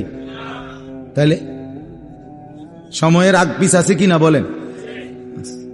কেউ প্রথম দিন কালেমা পড়ছে, কেউ 21 বছর পরে কালেমা, কেউ 22 বছর পরে কালেমা পড়ছে।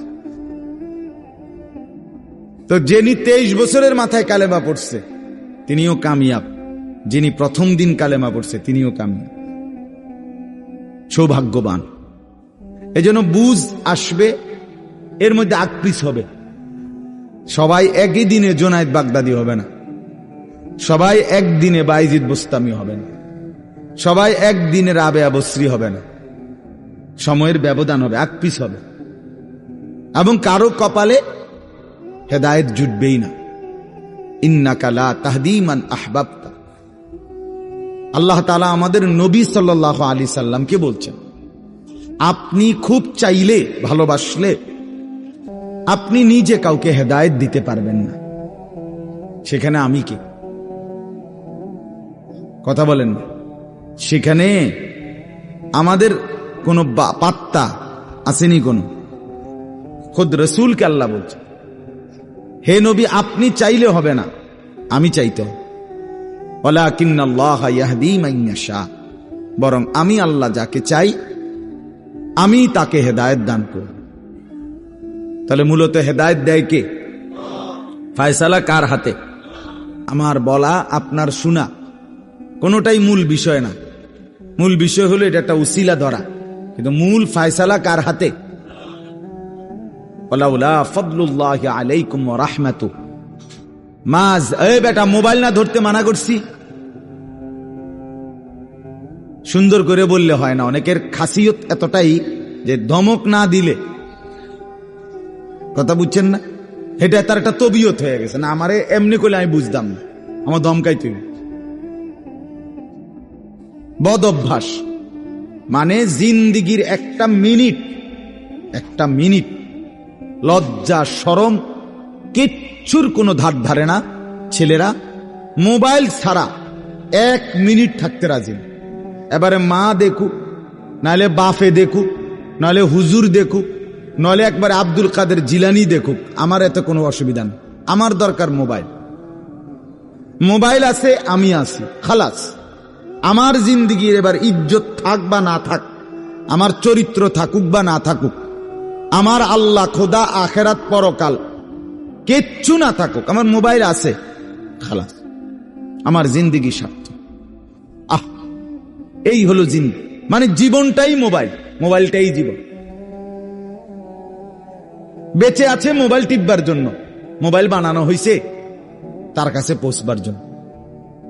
আজ ছেলেদের হালাত মানে বেঁচেই আছে এটার জন্য, বেঁচেই আছে। জিন্দিগিটাই এটার সাথে সম্পৃক্ত, জীবনটাই এটার সাথে। পৃথিবীতে কোন যুগে, মনে রাখবেন এই পৃথিবীর ইতিহাস এটা, পৃথিবীতে কোন যুগে একসাথে সম্মিলিতভাবে যুব সমাজ এত বেশি গাফেল, অকর্মণ্য, অপদার্থ কোন যুগে হয় নাই একসাথে। এখন যেটা আগে একটা সমাজে, একটা এলাকায় বখাটে দুশ্চরিত্র একজন ছিল, দুইজন ছিল, চিহ্নিত, কথা বোঝেন নাই, চিহ্নিত হয়, তারে মানুষ চিনত, তে সুর গ্রামে চুক্তি হয়তো একজন, তে একটু খারাপ, তার লগে মিশ্র না। কিন্তু এখন ভদ্রঘরের ছেলে, স্বাভাবিক ঘর থেকে বের হইছে মুসলমানের ছেলে, দিনের পর দিন, রাতের পর রাত এক ওয়াক্ত নামাজ পড়ে না। এতে মা বাবারও কোনো আফসুস নাই, এলাকাবাসীরও কোনো আফসুস নাই, পাড়া মহল্লার সর্দার মাতব্বর কারো কোনো আফসুস নাই, কারো মুখে এই নিয়ে কোনো আলোচনা নাই যে কি আমগো এলাকার যে ফোলাফাইন্ডি এগুলা যে কোনো নামাজই পড়ে না, আমগোর সামনে দুষ্টামি করে, হাঁটাহাঁটি করে, আমরা কি এটা বলতে পারি না? এই অনুভূতিটুকু পর্যন্ত লোপ পাইছে। এত দুর্ভাগ্য মুসলমানের ইতিহাসে আর কখনো হয় না। বেনামাজি আগেও ছিল, কথা বোঝেন নাই, বেনামাজি আগেও ছিল, এতটা গাফেল আগে ছিল, মা বাপ এত অসচেতন আগে ছিল। আমার মনে আছে আমরা প্রাইমারি স্কুলে হিন্দু স্যার জমের মতো ভয় পাইতাম, হিন্দু মাস্টার, কিন্তু ভীষণ ভয় করতাম। স্যারে দেখলে মাইরা লেগে, এতটা ছিল একটা সময়। কত আজ থেকে 500 বছর আগে, ঠিক না? আমার বয়স ধরেন 500 বছর, আমি আদি যুগের মানুষ, এরম নি তো। আমার বয়স 42 বছর রানিং, শুরু হয়েছে 41 শেষ হয়েছে, তাহলে 30 বছর আগের কথা। আমার পড়ালেখার প্রাইমারি ছোটবেলার জীবন 30 বছর আগের কথা না, 30 বছর আগে। তাহলে এই জন্য বললাম জিন্দিগিটা মোবাইলটার উপরে তুলে দিস, হাসি কান্না আনন্দ বেদনা, হাসলে কাশলে, পেশাব পায়খানা, টয়লেট, বাথরুম, হোটেল, রেস্তোরাঁ, পার্ক, যেখানে যখন যাবে 24 ঘন্টার মেইন কাজ আগে একটা ছবি উঠানো, আগে ছবি উঠানো, এরপরে বাকি কাজ। আমি সেদিন ওই ফেরির মধ্যে উঠছি, বুঝছেন, ফেরি পার হমু আর কি, আমার গাড়ি উঠছে, আমিও উঠছি। তো দেখলাম যে মোটরসাইকেল দিয়া এক ছেলে ফেরিতে, মোটরসাইকেলটা নিয়ে উঠছে ফেরিতে, উইটা মাত্র এক পাশে এটারে ব্রেক করে থুইয়া মানে একটা মিনিট দেরি হয়েছে না, আগে এটার পাশে দাঁড়াইয়া একটা ছবি উঠাইছে, আগে উঠাইয়া চুল টুল ঠিক করে ছবিটা 2-3টা পোস্টে উঠাইয়া এরপরে হেতে চারিদিকে চাইছে যে আগে মানুষ আসেনি আরো, না আমি শুধু ফেরি। মানে তার প্রথম দায়িত্ব কি উঠানো, ছবি উঠা। তাহলে কি পরিমাণ ছাগল মানুষের বাচ্চা পরিণত হইছে, বুঝতেছেন? তুমি মোটরসাইকেলের লগে খাড়াইয়া ফেরির মধ্যে ছবি উঠাইয়া ফেসবুকে দিলা, তোমার এটা কোন ছাগলে দেখবো? এটার মধ্যে দেখার কি আছে? মোটরসাইকেল কি বাপ দাদা 14 গোষ্ঠী কেউ চালাইছে না? কথা বলেন না কেন? তো তুমি এটা কিতা দিয়ে আইলা, কি দেখুন কি আছে? মোটরসাইকেলে কি আশ্চর্য, আর তুমি কি আশ্চর্য? কথা বলে এমন যদি হইতো যে আমি চাঁদের দেশে গিয়ে মাত্র মোটরসাইকেলটা থুইয়া এখন চাঁদের দেশের থেকে একটা কি দিছি, মাশাআল্লাহ ভালো কথা, তো বেড়া চাঁদের দেশে মোটরসাইকেল চালায়, এটা একটা বিশেষ কিছু হইতে পারে। কিন্তু এনতে রোডেতে চালাইয়া গিয়া ফেরি উঠছে, এটার মধ্যে আশ্চর্যের কি আছে? মানে রুচির দুর্ভিক্ষ, রুচিহীনতা, মন মানসিকতা একদম নিচে নেমে গেছে, একদম অনুভূতি, বিবেক লোপ পেয়েছে, মা বোনদের বেহায়াপনা চূড়ান্ত সীমায় নেমে গেছে।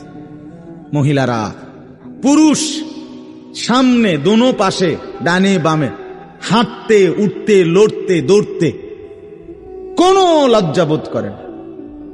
কি বেড়ার গাত লাগে না, বেডিতের গাত লাগে না, অটোর গাত লাগে না, সিএনজির গাত, এত সময় নাই, বুড়ি ব্যস্ত। বাজার, মার্কেটিং, দোকান, কেনাকাটা, আফসোসের ব্যাপার। মানে এটাই বললাম আর কি, একসাথে সবাই, অধিকাংশ, বেশিরভাগ অধপতন একসাথে মুসলমানের সমাজে 1450 বছরে আর কখনো এতটা ছিল না। অল্প অল্প ছিল, অল্প অল্প, 1জন 2জন বেপর্দা নারী, বেহায়া মহিলা, লজ্জা শরম কম, এরম বেডি ছিল 1জন 2জন, 2 গ্রামে 4 গ্রামে। কিন্তু মা বোনদের এখন বাজার আর মার্কেটিং দেখলে মনে হয় না আপনি জিগাইয়ের খবর লইতে বোঝে আপনি বাইক থাকেন কোন টাইমে, সপ্তাহে কোন দিন আপনি বাড়িতে থাকেন কখন, আপনি আপনি শনিবারও দেখবেন এবড়ি বাজারে, রবিবার, সোমবার, মঙ্গলবার, বুধবার, বৃহস্পতিবার, শুক্রবার, শীত, গরম, রোদ, বৃষ্টি, বান, তুফান, ঘূর্ণিঝড়, টর্নেডো, সাইক্লোন, সিডর, মহামারী, করোনা, আরো যদি কিছু থাকে, উনি মার্কেটে যাবে, বাজারে যাবে। আফসোসের ব্যাপার, আফসোসের ব্যাপার, আফসোসের ব্যাপার। আমরা অতিরিক্ত আত্মবিস্মৃত জাতি হিসেবে পরিগণিত হচ্ছি। তো বলতেছি ইনশাআল্লাহ, আমি এই কথাগুলো বললাম, অর্থগুলো আমরা বেফিকির হয়ে গেছি। মুসলমানের সবচেয়ে বড় সম্পদ, এক মুমিনের সবচেয়ে বড় সম্পদ, আল্লাহ নবী সাল্লাল্লাহু আলাইহি সাল্লাম 23 বছরে সাহাবায়ে কেরামের জীবন এবং দিল অন্তরে আখিরাতকে বসায় দিয়েছেন। তারা যেন 24 ঘন্টা রাতে কিংবা দিনে, হাঁটতে কিংবা বসতে, ঘরে কিংবা বাহিরে, আখিরাতকে সামনে নিয়েই জীবনটা সাজাইছে, জীবনটা সাজাইছে। কোরআনুল কারীমের শুরুতে আছে, সূরা বাকারার মধ্যে আল্লাহ তাআলা বলেন, অবিল আখিরাতি হুম ইউকিনুন, মুত্তাকি বান্দা কারা, কোরআন থেকে হেদায়েত পাবে কারা? কোরআন বুঝবে কারা?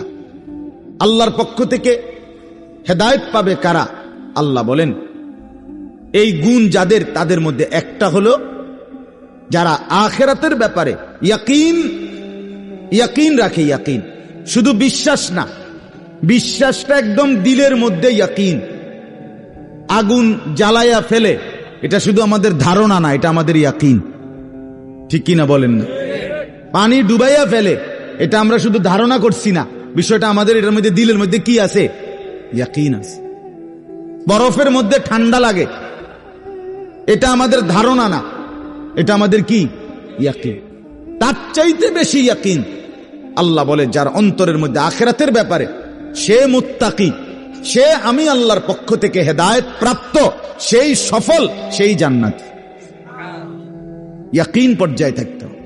মানে এক সেকেন্ড আমি যদি দুঃখে পড়তে পড়তে পড়তে জীবনের কোনো চাওয়া পাওয়া পূরণ নাও হয়, কিচ্ছু জীবনের আশা, কত সময় কত কিছু চাইছি, কিছুই পূর্ণ হইল না, খোদার কসম তবুও বিশ্বাস করতে হবে আল্লাহই সত্য, আখিরাতই সত্য।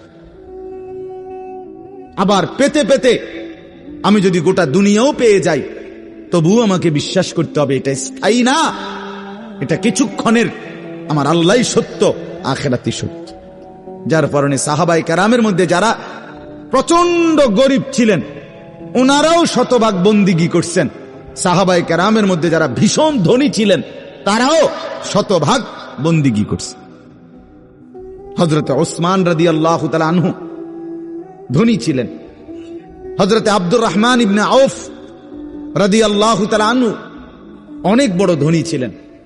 100 উট ওই জামানায়, নবীজির জামানায়, নবীজির ইন্তেকালের পরে এক সালানে 100 উট বোঝাই মাল হযরত আব্দুর রহমান ইবনে আউফের মদিনার বাজারে সালান ঢুকত, পাইকারি মাল আসত 100 উটে করে।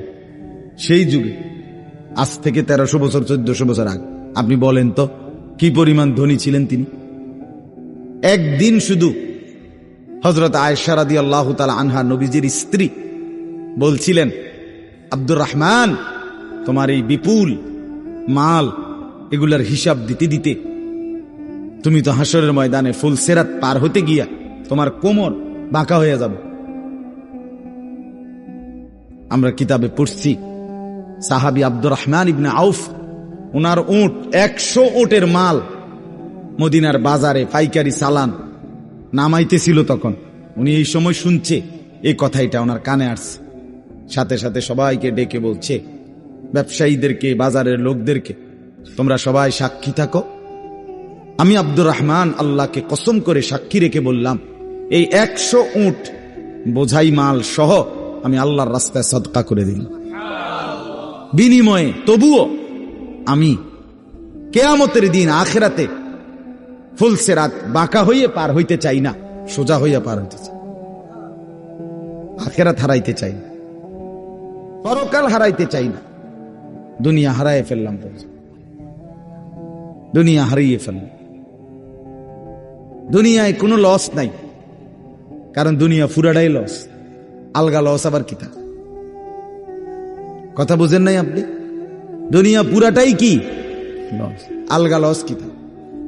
বিশ্বাস করে 500 টাকা জাগাত লস খাইলাম না রে মিয়া, দুনিয়া পুরাটাই লস। সোফা, এটা পুরাটাই লস, কারণ এটা কোনো আখিরাতে যাবে না। কথা বলেন না কেন? এই দামি বিল্ডিং, এটা পুরাটাই লস, এটা যাবে না, এটা যাবে না। কিন্তু সেজদা পুরাটাই লাভ। এটা একটা সেজদা দুনিয়াতেও কল্যাণ আনবে, আখিরাতেও জান্নাত আনবে। এটা লাভই লাভ, এটা লাভই লাভ।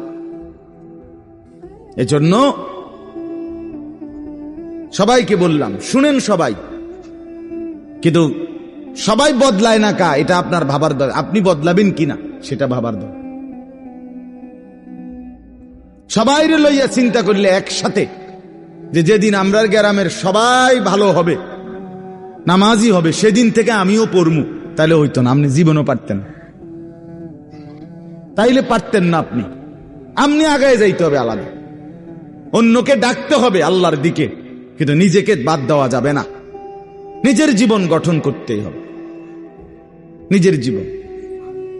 আমি আপনাদের সবাইকে বললাম এশার নামাজ পড়েন, এখন সবাই পড়লো না দেখে বুঝি আমি পড়তাম না।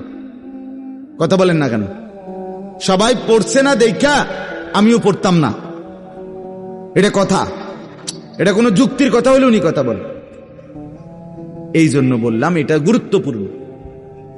আমরা এটা বুঝি কম।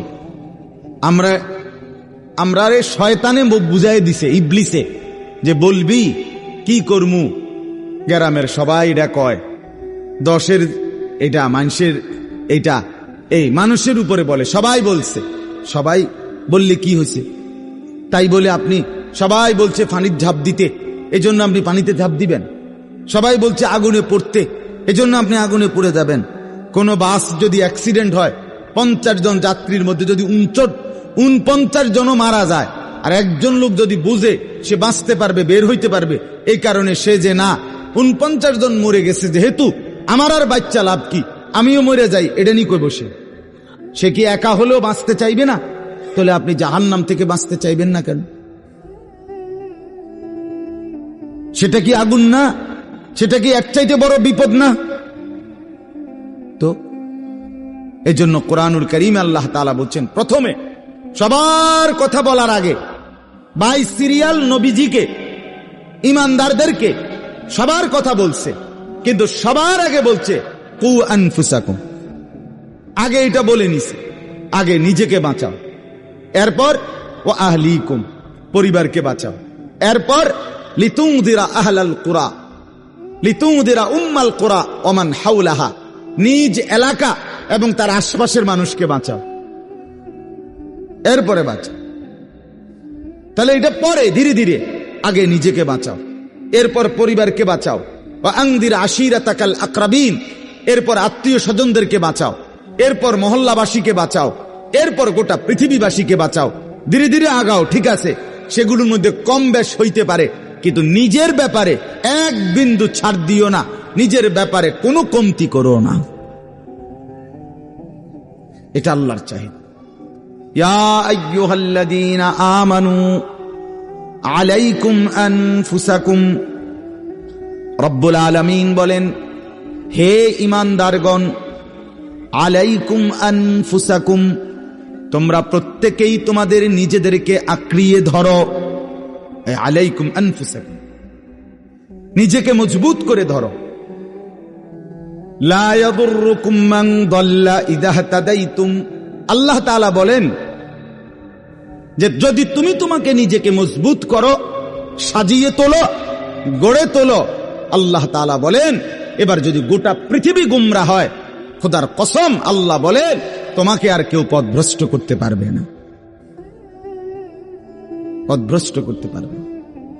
হযরত বাইজিদ বুস্তামি রাহমাতুল্লাহর জীবনীতে আমরা পড়ছি, উনি বলছেন আল্লাহ তাআলার মহব্বত আর মারেফাতের সাধনা করতে করতে আমার দিলের অবস্থা আলহামদুলিল্লাহ এক সময় এমন হয়েছে যে রাস্তার নারী আর রাস্তার দেওয়াল দুইটার মধ্যে আমার কাছে আলাদা কোনো পার্থক্য মনে হইতো না।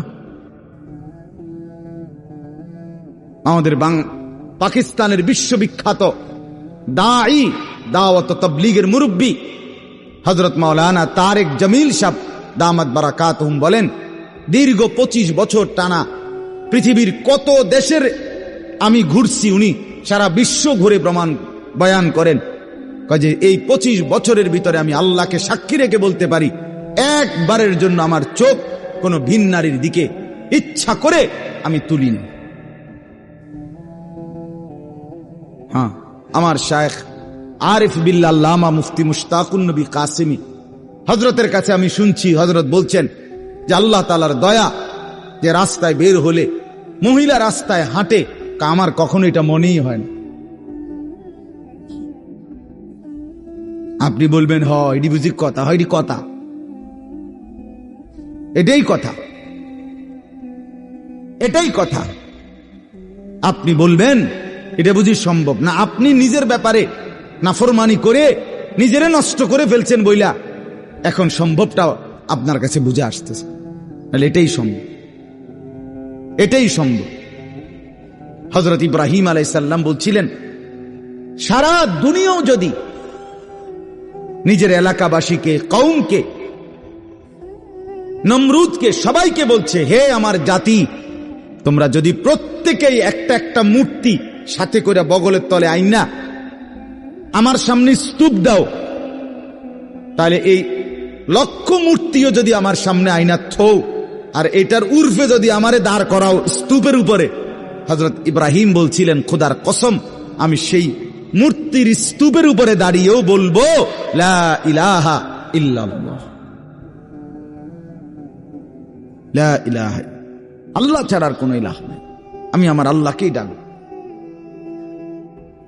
আমরা কিতাবে পড়ছি, রাসূলুল্লাহ সাল্লাল্লাহু আলাইহি সাল্লামের একজন নওজোয়ান যুবক সাহাবীকে খ্রিস্টান যুদ্ধে খ্রিস্টান সৈন্যরা বন্দী করছিলেন। খ্রিস্টান সেনাপতি এতটা সুন্দর ছিলেন, উনি নিজের মেয়েকে বিয়ে দেওয়ার জন্য খ্রিস্টান সেনাপতি ওই যুবক সাহাবীকে প্রস্তাব দিছিলেন, তুমি আমার ইসলাম ছেড়ে খ্রিস্টান ধর্ম গ্রহণ করো, আমার সুন্দরী রূপসী কন্যা তোমাকে বিয়ে দেব। তিনি বলছেন, আল্লাহর কসম, আমি তো গোটা পৃথিবী ত্যাগ করতে পারি, কিন্তু ঈমান ছাড়তে পারি না। তখন বন্দী করে রাখছে নিজের রূপসী মেয়েকে 3 দিন আবদ্ধ ঘরে। ওই সেনাপতি নিজের মেয়েকে বলছে, তুই তার সাথে একাকী থাক 3 দিন, যে কোনো মূল্যে তুই তাকে অপকর্ম করতে চেষ্টা কর। 3 দিন পরে সেই মেয়ে ওই আবদ্ধ ঘর থেকে বের হয়ে বলছিল, বাবা, ইন্নাহু হাজারুন আম শাজারুন, আল্লাহর কসম বাবা, আমার মনে হয় যে এই লোকটা, এটা হয় পাথর নয়তো কোনো গাছ। লা ইয়ালতাফিতু ইলাইয়া মাররাতান, সে তো আমার দিকে একবারের জন্য এক নজর ফিরেও তাকায়। মানুষের কোনো অনুভূতি তো নাই মনে হয় তার মধ্যে। কেউ যখন নিজেকে গঠন করে, গোটা পৃথিবী নাচলেও তার আর অসুবিধা হয়। আলহামদুলিল্লাহ, আমরা যারা মাদ্রাসায় পড়ছি, আমরা এটা দিল থেকে বলতে পারি, আমরা যারা মাদ্রাসায় পড়ছি ছোট্টবেলা থেকে, আজকের এই পৃথিবী পোশাকে, কাপড়ে, লেবাসে, ডিজাইনের, রঙে ঢঙ্গে আরো যদি মনে করে ফ্যাশনেবল, আরো বলে আধুনিক হয়ে গেছে, আল্লাহর কসম, আমরা এই সমস্ত আধুনিকতার সামনে দাঁড়িয়ে আমাদের এই পাঞ্জাবি, টুপি, দাড়িওয়ালা পোশাককেই সর্বশ্রেষ্ঠ সুন্দর মনে করি। আমরা মনে করি দাড়িবিহীন চেহারা সুন্দর নয়। আমরা মনে করি এই বখাটে চুল, সেলুনের চতুর্দিকের যে কাটিং, এগুলো কোনো চুলও না, চুলের জাতও না, কোনো মানুষের বাচ্চার চুল না, কোনো মানুষের সাওয়ার চুল না, এগুলো কোন সুস্থ স্বাভাবিক মাতাল হয় নাই, পাগল হয় নাই, স্বাভাবিক কোন মানুষের চুল এত বিকৃত কালারের হইতে পারে না, ডিজাইনের হইতে পারে না। আর সে তো মুসলমান, মুসলমানের চুল এমন হবে কেন? ইহুদিরটা হইতে পারে, সেটা তাদের ব্যাপার, খ্রিস্টান হতে পারে তার ব্যাপার, হিন্দুর হইতে পারে, সেটা তার ব্যাপার, কিন্তু আমার মুসলমান, আমার যুবকের চুল এমন হবে কেন? মূল কথা হইল আত্মমর্যাদাহীন, বেগায়রত, আত্মসম্মান বোধ নাই, নিজের পরিচিতি নিজের কাছে নাই, নিজেই নিজেকে চেনে না। সে কার সন্তান, মা কে, বাবা কে, ধর্ম কি, তার আল্লাহ কে, তারে বানিয়েছেন কে, তাকে কাকে মানা উচিত, কাকে অনুসরণ করা উচিত। আজকে টেলিভিশনের অব্যাহত প্রচারণা, দুশ্মনের অব্যাহত টানা লাগাতার প্রচারণা আমাদের নারী পুরুষকে বেসামাল বানায়। সবাই মিলে পাগল যে কাফেরের মতো সাজো, দুশ্মনের মতো সাজো, ইহুদির রঙই রং, খ্রিস্টানের সাজে সাজ, কাফের বেঈমান নাস্তিক মুরতাদ, তাদের রং ঢং, তাদের চুল, তাদের লেবাস, তাদের জামা, তাদের শাড়ি, তাদের গহনা, তাদের প্যান্ট, তাদের লেবাস, তাদের পোশাক, এটাই সৌন্দর্য, এটাই আকর্ষণীয়। এটা হলো মূলত রুচিহীনতা, বিকৃত মানসিকতা, আত্মসম্মান বোধ, আত্মপরিচয়হীন ব্যক্তির পরিচয়। যে নিজেকে চিনে না, যে জানে না আমি চিনি, আলহামদুলিল্লাহ, আমার আল্লাহ আছে, আমার একজন রসুল আছে, আমার একটা কিতাব আছে, আমার একটা ধর্ম আছে, আমি কেন অন্যের পোশাক পরবো, আমি কেন অন্যের রঙে সাজবো? আমি কি ফকির? কথা বলেন না কেন? আমি ফকির নাকি বেটা? আমি তোরটা মতো মানবো কেন? আমার আল্লাহ আছে না, আমার রসুল আছে না, আমার লক্ষ চাইতে বেশি সাহাবী আছে না, আমার আউলিয়ায়ে কেরাম আছে না, ওলামায়ে কেরাম আছে না। তাইলে এজন্য দয়া করে প্রত্যেকে ফিকির করে, আত্ম উপলব্ধি বড় নিয়ামত, বড় নিয়ামত। নিজেকে চিনা, নিজের বুঝ বুঝা, দুনিয়ার ব্যাপারে বুঝেন, আরো দেখেন, আরো ভাবেন, একজন একজন করে ভাবেন। দুনিয়া আরো যদি সাজান, খোদার কসম ক্ষণিকের ক্ষণিকের ক্ষণিকের অল্প সময়ের দুনিয়া চমৎকার সাজাইয়াও তৃপ্ত হইতে পারবেন না, তৃপ্ত হইতে পারবেন। এবছর চমৎকার রং দিছেন বিল্ডিং এ, 2 বছরের মাথাত বিভিন্ন খান দিয়া চামড়া উঠিয়া এটা আবার যে সেই, ঠিক কিনা বলেন? তা আবার রং দাও। এই সোফা চমৎকার বানাইছিল, ওই যে বার্নিশ নাই, দেখেন এই যে সোফা, এটা এই যে দেখেন, কথা বলেন না, এই সোফা এটার মধ্যে আসেনি বার্নিশ, তো এটা আবার কি করতে হইব? তো লাভ হইল কই? দুনিয়া তো ধোকা, দুনিয়া ধোকা। এই সৌন্দর্যময় চেহারা নারী 30 বছরের ব্যবধানে উনি বুড়ি, আর কেউ ফিররা এদিকে ফিরা সেফ হালায় না। আজ যেই যুবতী, যেই বেহায়া নারী, বেপর্দা মহিলা বাজারে বাজারে ঘুরতো, যৌবন, আরে সেটা তার সম্পদ না, তারটা হইলে তো নিজের হইলে তো সে কখনোই বুড়া হইতো না। আল্লাহ তাআলা বলছে, আমি যখন যৌবন শেষ করে দিলাম, তো এখন আর কোন পুরুষ তার দিকে ফিররা থুতুও বালায় না।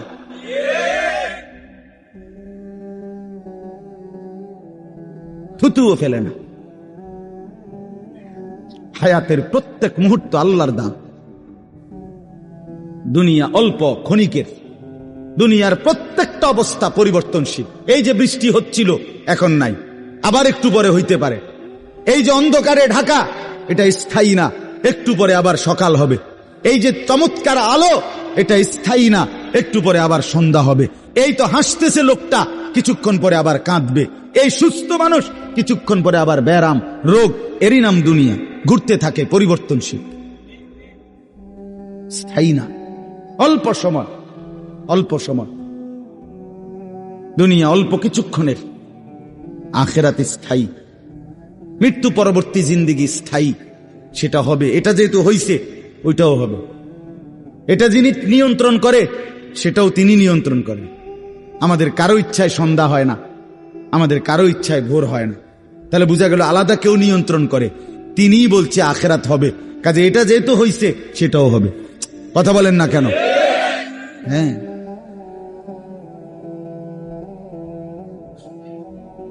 বলে বাসর রাত যত আকর্ষণীয় রাতই হোক, ভোর হয়ে যায়। জেলখানার রাত, ফাঁসির রাত যত মুসিবতেরই হোক, ভোর হয়ে যায়। দুনিয়া এক অবস্থায় থাকে না, এক হালাতে থাকে না বাপ। এজন্য ছেলেদেরকেও বলি, বাপ, জিন্দেগি সুন্দর করো। তোমার এই হাসি থাকবে না, তোমার এই সুস্থ সুন্দর সুঠাম দেহ থাকবে না। আমি কালকেও আমার শায়েখ আরিফ বিল্লাহ হাকিমুন নাফস আল্লামা মুফতি মুশতাকুন নবী কাসিম হুজুর গতকালকে পাবনা গেছেন। তো আমি এর আগে আমি গেছি, হুজুরকে বলছিলাম, আমি আপনার মাহফিলেও বলছি, আমি পাবনা মানসিক হাসপাতালেই গত মাসে দেখতে গেছিলাম, দেখছিলাম বয়ানের পরে। ওই যে বাংলাদেশের সবচেয়ে বড় মেন্টাল হসপিটাল যেটা পাবনা না, এটা ওটা আমি দেখছি ভিতরে ঢুকে। আসর থেকে মাগরিব লম্বা টাইম ওয়ার্ডে ঘুরে ঘুরে আমারে দেখাইছে। তা আমি যদি 500 পাগল দেখে থাকি, তার মধ্যে 490 জন হইল জোয়ান। 490 না, 495 জন হইল যুবক। বুড়া দেখছি না 2 জন বা 3 জন। বুঝছেন? সব যুবক। হ্যাঁ, এজন্য বাপ, যে মাদকাসক্ত পুনর্বাসন কেন্দ্র, যেগুলোর মধ্যে ড্রাগে যারা মাদকে আসক্ত হয়, যাদেরকে চিকিৎসা দেয়, এগুলোর মধ্যে ঘুরে দেখে আসো। সব কি 90 বছরের বুড়া? কথা বলেন না কেন? সব যুবক, সব যুবক। যেখানে সবচেয়ে অত্যাধুনিক বাড়ি, দালান, বিল্ডিং বেশি, সবচেয়ে সম্পদশালী বেশি, আপনি সেরকম প্রত্যেকটা শহরে প্রতিটা জায়গায় দেখবেন ওই জায়গায় সবচেয়ে দামি ভিআইপি এলাকা যেখানে, ওইখানে মাদকাসক্ত পুনর্বাসন কেন্দ্র বেশি। আমি নিজে দেখে আইছি। আমাদের কুমিল্লাতেও সবচেয়ে গুরুত্বপূর্ণ, সবচেয়ে বেশি এলিটরা যে জায়গায় থাকে, আমি নিজে ওইখানে বয়ানে যতবারই গেছি, যে দিক দিয়ে তাকাই দেখি মাদকাসক্ত পুনর্বাসন কেন্দ্র বেশি। ধনির দুলাল, সোনার চামচ মুখে দিয়ে যে জন্ম নিছে, রাজপ্রাসাদ আর অট্টালিকায় যে চোখ মিলছে, আহা, সম্পদ আর প্রাচুর্য কিছুরই অভাব ছিল না, কিন্তু আখলাক আর চরিত্র নষ্ট করে, মদে আসক্ত হয়ে, নেশায় আসক্ত হয়ে জিন্দেগি শেষ করে দিছে, শেষ করে দিছে। রাসূলুল্লাহ সাল্লাল্লাহু আলাইহি সাল্লাম বলছেন, মান শারিবাল খামর, যে মদ খায়, নেশা করে, তার 1 নাম্বার লানত হইল তারাকাস সালাহ, সে নামাজ ছেড়ে দেয়। 2 নাম্বার লানত জঘন্য। নবীজি বলছে, আহা, বলতেও লজ্জা, নবীজি বলছে মাদকাসক্ত যে, তার পরিণতি হলো সে খুব দ্রুত গতিতে, অচিরেই, অল্প সময়ের ভেতরেই সে সবচেয়ে ঘনিষ্ঠ আপনজন, তাদের সাথে আপনজন নারী, তাদের সাথে জিনা আর ব্যভিচার করতে উদ্যত হয়। সে আপনজনের গায়ে ছোবল দেয়। হ্যাঁ,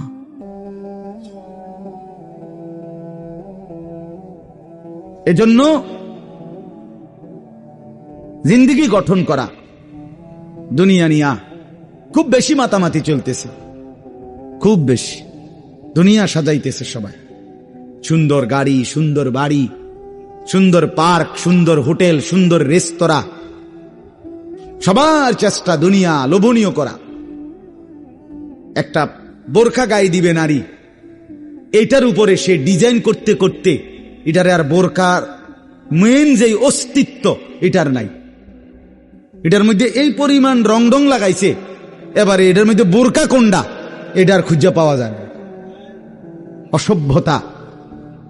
মানে একটাই মাকসাদ, নিজের দেহ দেখাও, আবার কাপড়ের রং ঢংও দেখাও। তাহলে হায় বোন, তোমার পর্দা কোনটারে বলে? তাইলে পর্দা কোনটাই বল। যদি বেড়াই ঘাস খায় তো সেই বেড়া দিয়ে লাভ কি? যদি বোরকাই রঙ্গিলা হয়, বোরকার মধ্যে যদি ফুল টুল লাল নীল রঙ্গিলা হয়, তো সেটাও তো পুরুষ লোভের দৃষ্টিতে দেখবে, তো ঢাকবে কি? কে কারে ঢাকে তাইলে বলে? এজন্য দয়া করে প্রত্যেকেই, ছেলেদেরকেও বললাম, বাবাদেরকেও বললাম, মা বোনকেও বললাম, প্রত্যেকেই দুনিয়ার মোহ কমা। দুনিয়া অল্প কিছুক্ষণ। দুনিয়া কতক্ষণ বলেন না? আখিরাতে স্থায়ী, আখিরাতে স্থায়ী। দুইটা মিলান একসাথ করে। দুনিয়া বাদ দিতে বলি না, দুনিয়া বাদ দিয়েন না। বাজার আমরাও করি, দুনিয়া বাদ দিতে বলি নাই, আখিরাত বাদ দিতে নিষেধ করছি। দুনিয়া বা অনেক মানুষের কইলে কয়, হ্যাঁ তাইলে কি এ হুজুর্গ কথা দইরা বাজার সদাই আয় রোজগার ইনকাম সব থুইয়া আল্লাহ বিল্লাহ করতে বললো নাকি? আমনের এটা আমরা কইছিনি কোনোদিন। তাহলে আপনি ফাজিলি কথা বললেন কেন বলেন? আখিরাত মানে কি? জঙ্গলে চলে যাওয়া। আখিরাত মানে কি? সুন্দরবনে চলে যাওয়া। আখিরাত মানে কি? পাহাড়ের উপরে উঠে যাওয়া। তো তাইলে আপনারা বাদ দিতে বলছে কে? স্ত্রী, পুত্র, পরিজন, ছেলে মেয়ে, বাজার, ব্যবসা সবই আছে, কিন্তু সাথে আল্লাহকে রাখেন, আখিরাতকে রাখেন, পরকালকে রাখেন, বাজারও করেন, নামাজও পড়েন। কথা বলেন না? হাসি আনন্দ মজাকও করেন, আল্লাহকে সেজদাও করেন। স্বামী স্ত্রী সংসার করেন, আল্লাহকে সেজদাও করেন। রাসূলুল্লাহ সাল্লাল্লাহু আলাইহি সাল্লাম, তার একসাথে 9 জন স্ত্রী ছিল। 9 জন বিবি ছিলেন আল্লাহ পাকের অনুমতিতে একসাথে। তো তিনি প্রতি রাত্রে পৃথক পৃথক সিরিয়াল করা রুটিন মাফিক স্ত্রীদের কাছে রাত থাকতেন। কিছুটা সময় স্ত্রীকে সময় দিতেন, বাকিটা সময় তাহাজ্জুদের নামাজে আল্লাহ তাআলার জন্য সারা রাত দাঁড়িয়ে থাকতেন। নবী সাল্লাল্লাহু আলাইহি ওয়াসাল্লাম কি আহার করে নাই? নবী সাল্লাল্লাহু আলাইহি ওয়াসাল্লাম কি সংসার করে নাই? নবী সাল্লাল্লাহু আলাইহি ওয়াসাল্লামের কি সন্তান ছিল না? কথা বলেন না কেন? নবী সাল্লাল্লাহু আলাইহি ওয়াসাল্লামের খায়বারের মধ্যে নবীজির নিজের খেজুরের বাগান ছিল। রাসূলুল্লাহ সাল্লাল্লাহু আলাইহি ওয়াসাল্লামের শস্য আপনার খেজুরের বাগান ছিল। তাইলে আল্লাহর নবী সাল্লাল্লাহু আলাইহি ওয়াসাল্লাম দুনিয়া বাদ দেন নাই। সাহাবায়ে কেরামের অসংখ্য সাহাবী তারা বাজার করতেন, ব্যবসা করতেন, তরি তরকারির চাষাবাদ করতেন, খেজুরের বাগান করতেন, আঙ্গুরের বাগান করতেন, তাই তারপরে আখিরাতের বন্দিগিও করতেন। তাকে বাদ দিতে বলছে কেউ আপনাকে? আমরা বললেই উল্টা কথা কয়, উল্টা মাইতো না চাই। হুজুরের এত কথা ধরলে আর চলন যাইতো না। আর না আমনে একটা চলিন্ন হয়ে গেছেন, আর আমরা উঠতে রয়েছি সবাই। আমনে গেল ভাত খান, আমরা 3 বেলা চিরা খাই ভিজাইয়া। এজন্য দয়া করে আখিরাত বাদ দিয়েন না, আখিরাতকে মিলান।